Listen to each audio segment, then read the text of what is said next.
My goal today was to continue working on the Mother's Day project. I want a bunch of flowers.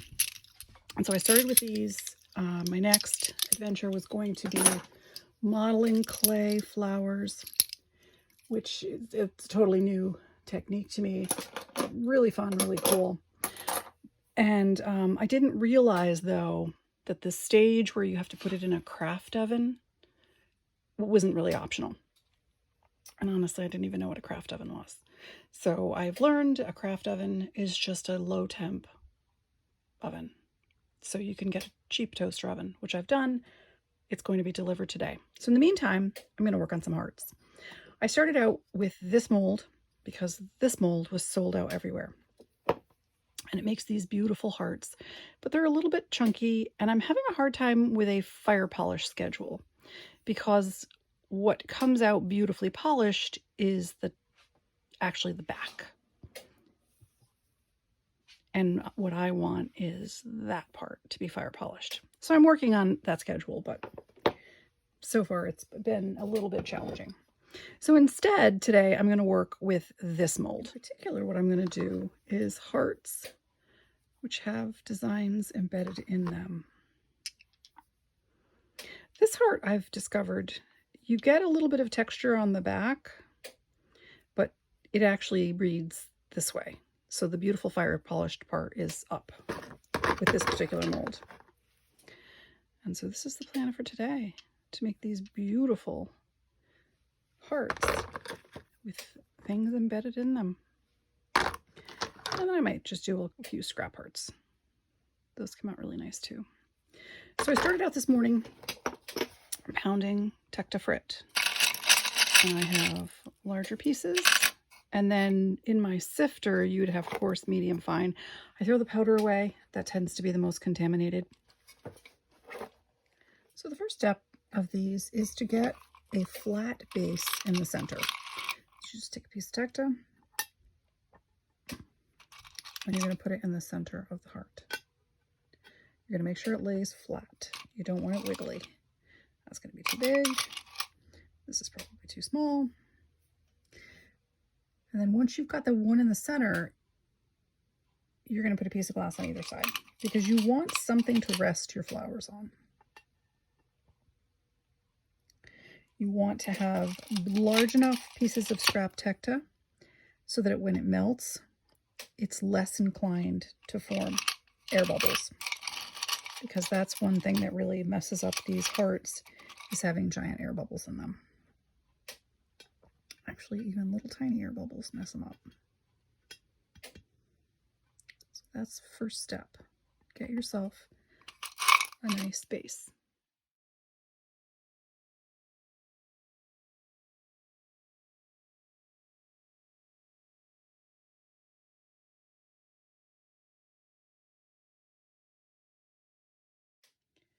The mold has been sprayed with boron nitrate, and when you're putting these chunks in, you have to be careful that you don't scratch it up. So now that I have a pretty good base, I want to fill in this area with chunks that are slightly smaller than what I have. So I'm going to grab my little nippers, and I'm going to fill in around these, trying to keep everything laying flat with fairly small pieces, but not this size. I'm not going to go down to the coarse frit yet. I want to get a pretty good base along the entire bottom first before I get into the frit.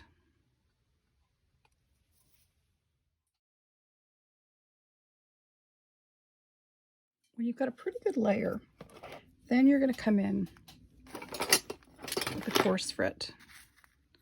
And actually, as I look at it, I might want medium frit. And you're going to fill in the little spaces around the base. Don't pile it on top of the base.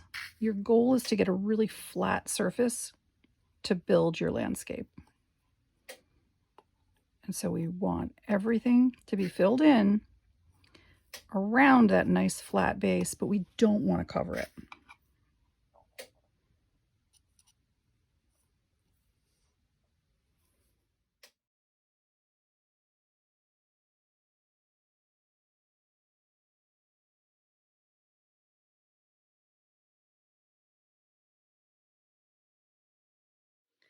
Now that you have a nice flat base to work on, you have to decide on your shapes. I'm going to go with yellows and oranges because it makes a very bright, sunny composition. So I'm going to start out by laying stringers for stems. I'm going to use the natural curve of the stringer to make it look more stem-like. I'm going to use the same type of stringer to make like blades of grass. And with this flat base under there, it's pretty easy to get the stringers to lay still and not roll around. I don't really like to put glue into the center of these hearts, but occasionally I'll use a touch of glue, but I try not to. And then maybe we'll go with this bright orange. And see, because I have that nice flat piece under there, I can lay the flowers right down and they stay in place. If it were not a nice flat surface, everything would want to roll around. I don't like the Marini up. See that one, which is very close to the edge and there's no flat base under him. That one doesn't want to cooperate. So that one, I'm going to use some of the finer frit. And this may make it cloudy, but I'm just trying to put a little bit of a base so that flower on the edge will stand still.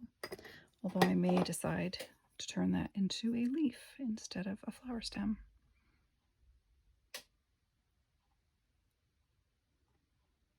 But I kind of want a flower there.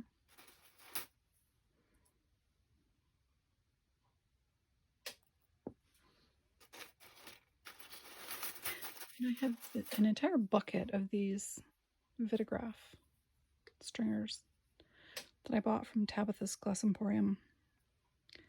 And they're perfect for stems. It's aventurine and maybe spring, I think. I'm not sure. Whoops, but the way she curves them, you end up with these beautiful curved stems. And at the bottom, you have pieces that would make great leaves. I purchased what I need to do Vitagraph in my own kiln, but I have yet to start. The Paragon, you can actually buy a Vitagraph base for the kiln, which is pretty cool.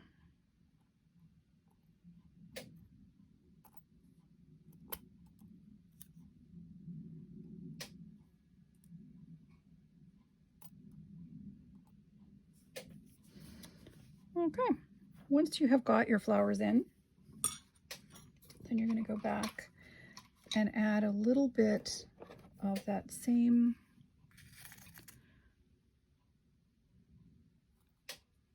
Tecta frit. And you're going to put it around all your pieces to keep them in place so they're not wiggling around when you're doing the next part. And if they do move, you just head back in and straighten them out.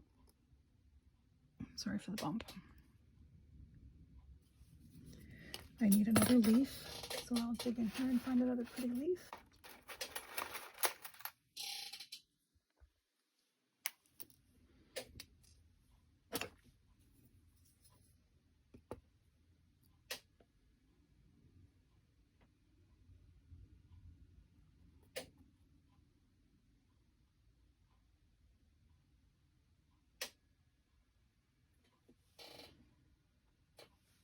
You're going to look at the overall balance, decide whether you need another flower. I'm thinking I need another flower either right there or right there. Or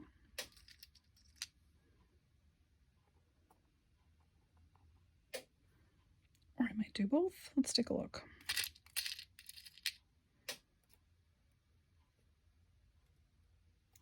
Yep, I'm going to go both.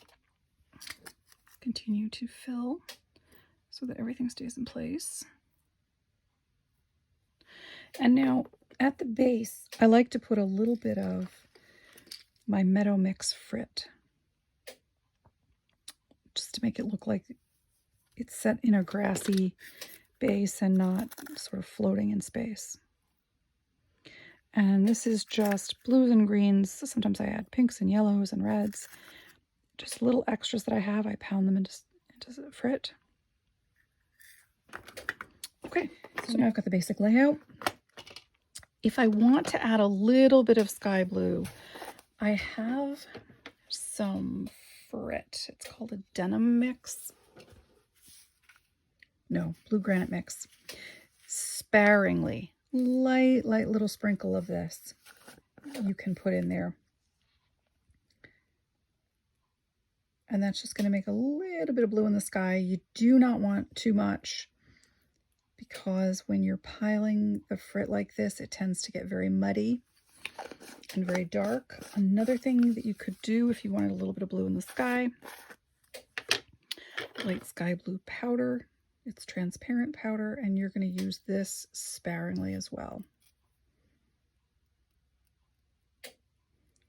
But you see, it ends up on your flowers, so you have to be really careful. And then the annoying part of it is you've got to get it off the face of the flowers, so now you're in there with a brush trying to wipe it off your flowers. And I don't seem to have a small enough brush right now, so I have to get a teeny tiny brush and get that off the flowers. But first, I think I will put a little more frit around it, because I think it's going to want to jump. And I'm going to go with slightly larger frit.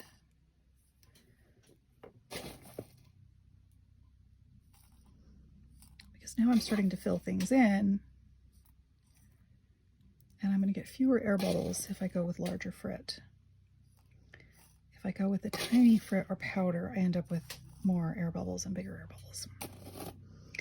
So now that I've got that in place and I can't really go anywhere, I'm going to gently get most of the powder off the flower.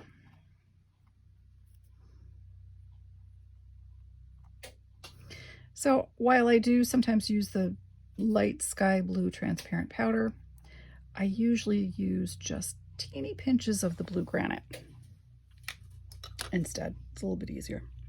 So now I have everything in place. I'm going to take another look, because I'm still in that building layers stage. This is where I would add any more blue in the sky if I wanted to add a little bit more of the meadow mix frit at the bottom, if I wanted to add any more leaves or stems. I think the composition is pretty good the way it is. So I'm just going to go back with the coarse frit and just gently, starting by spooning it around the edge of the Murini, and then eventually I'm just going to cover the Murini. I really ignore the fill weights on these molds. I found they're really more of a suggestion anyway. If I use the exact fill weight, sometimes it's too much, sometimes it's not enough. So basically you want it level with a little bit extra in the middle. And using that technique works great. Are all my hearts exactly the same thickness? No, I don't care. There we go. And that one is ready for the kiln. Maybe with a little bit more over here.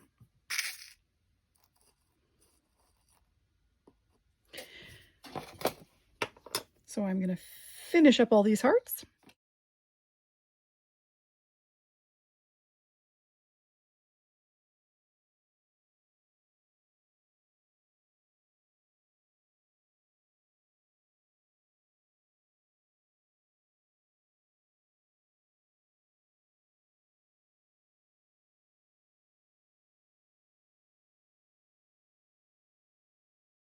You can also go back and put these much larger pieces over top. And that tends to minimize the cloudiness that sometimes happens.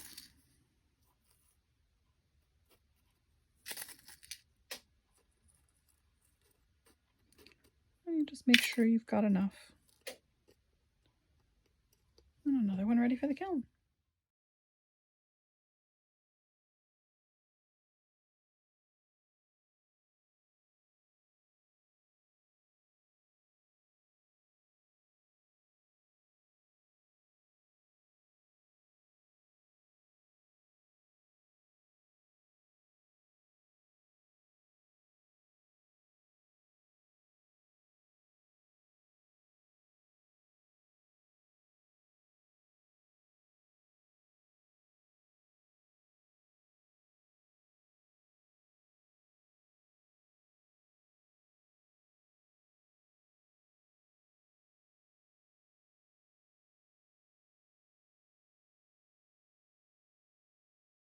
So we're a little more than halfway through. And all I have left is the superfine frit, which I put on this sunflower. I don't think it's a good idea. It's going to make it look cloudier.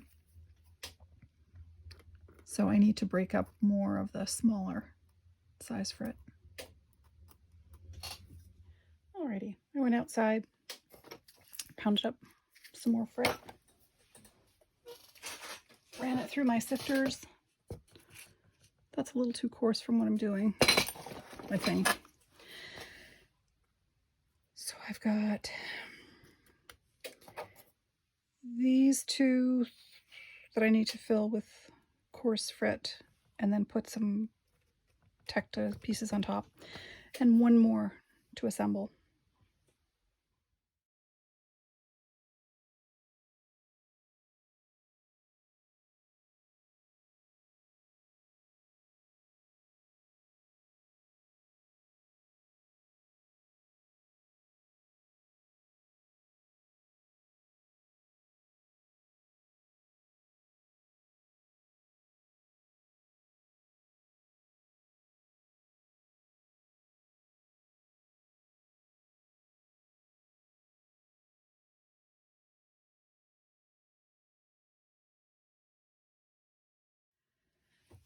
Well, these are ready to go in the kiln, but the load that was in the kiln already has just been interrupted. I had the kiln on, the TV on, dropped a container of frit, went to vacuum it up, and blew the breaker. So, fortunately, I was just doing a fire polish, so I hope they won't be ruined. But we'll see.